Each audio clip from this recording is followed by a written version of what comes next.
They already said that from 1st of November, they will start giving the salary from the government directly to the employees of the district councils. There was no question of any discussion or any engagement. It is a knee-jerk response because they know that this issue is coming up in the House, so they had to come up with the terms of reference. Why didn't they give the terms of reference earlier? What was preventing them from engaging with the ADCs or with any political party? No one is ever accepted.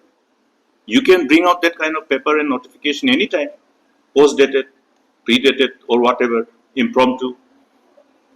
So, this was more of a defensive reply. And please understand that the constitutional provision is strong enough to take care of the resources of the ADCs. There is no dearth. And you have also heard me speaking about the information which was given by the government of India during the time when I had the privilege of running the government.